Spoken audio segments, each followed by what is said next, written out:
Sagittarius, hi! Welcome to Mr. Queen PH at ito ang inyong weekly reading for February 17 to 23, 2025. If you are interested in private readings, meron tayong link sa description at sa pinned comment. Pakicheck nyo na lang information kung paano mag-book for a private reading.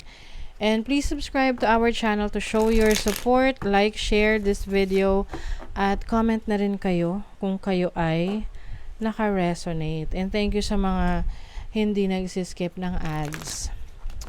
Okay, Sagittarius. What's up?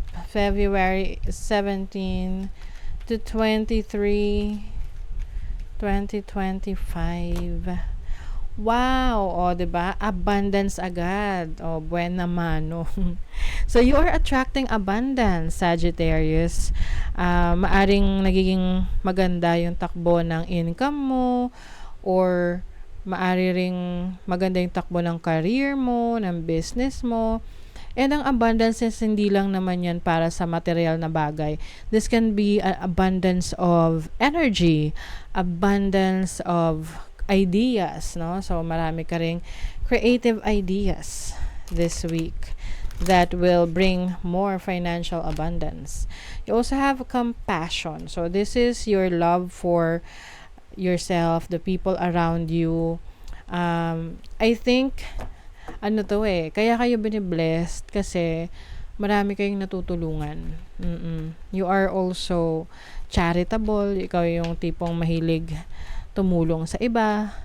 So, the more you help others, the more na mas nabibless ka. Itong pagtulong naman, hindi lang rin yan sa material na bagay. Pwede rin yung time, energy, 'di ba?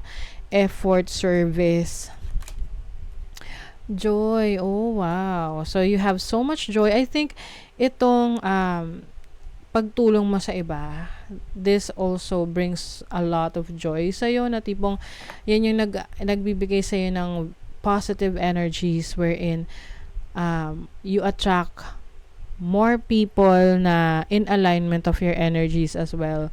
And yung reward na binibigay sa'yo, no, ng universe is unlimited. Kasi may abundance eh. Ang abundance is about unlimited na blessings. Your overall energy is the Knight of Cups. Mapagbigay ka talaga. You are someone who likes to take care of others, or genuine care kasi to, no? So, the more that you care for others, the more na mas nagkakaroon ka ng deep connection with them.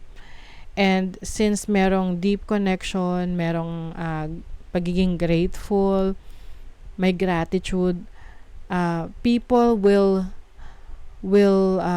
manifest good things for you eh, 'di ba? Like for example, meron kang taong natulungan.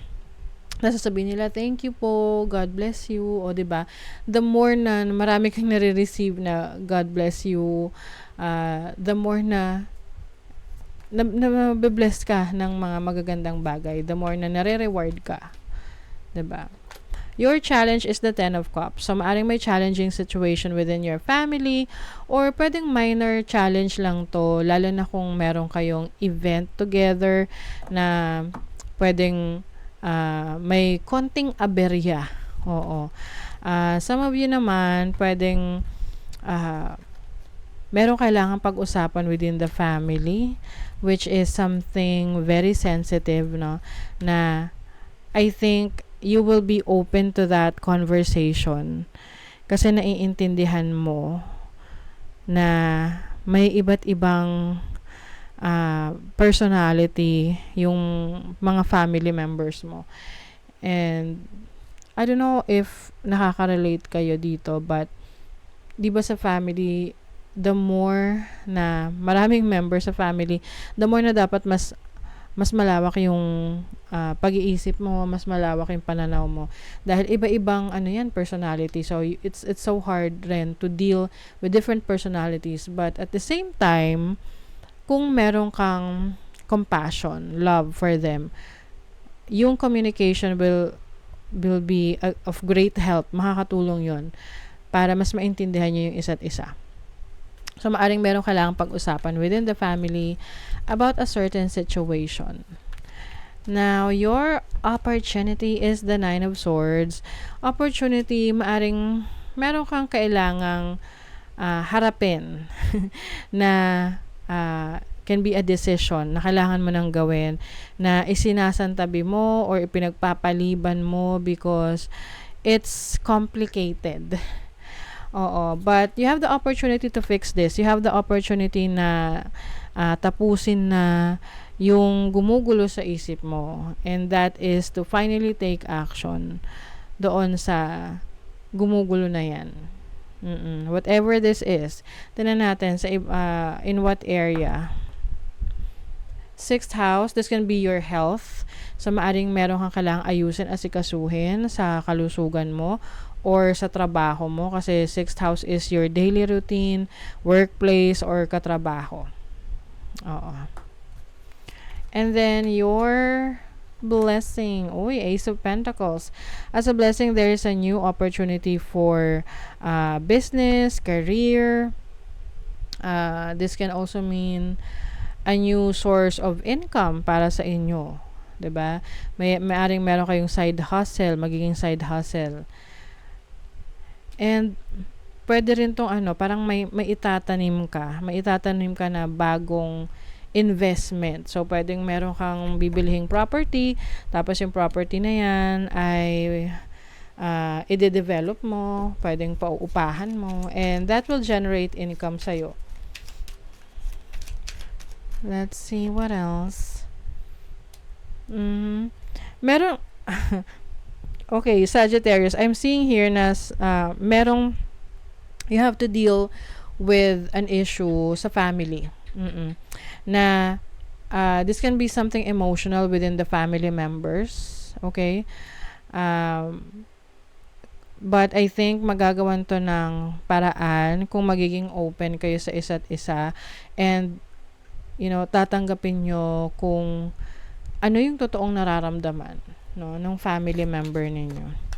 You also have intuition. Family talaga. So, for you, Sagittarius, yung inyong instinct, yung wisdom ninyo, yung intuition nyo, ay malaking tulong sa magiging decision nyo or magiging disposition ninyo pagdating sa issue ninyo na kailangan kaharapin ninyo sa family. This can be with your parents, with your kids, or your partner, or your other family members. Heart medicine, let go of that which does not serve your highest good. Ito, meron kang ile-let go na alam mo na hindi na nakakatulong sa'yo. This can be unhealthy habits, no?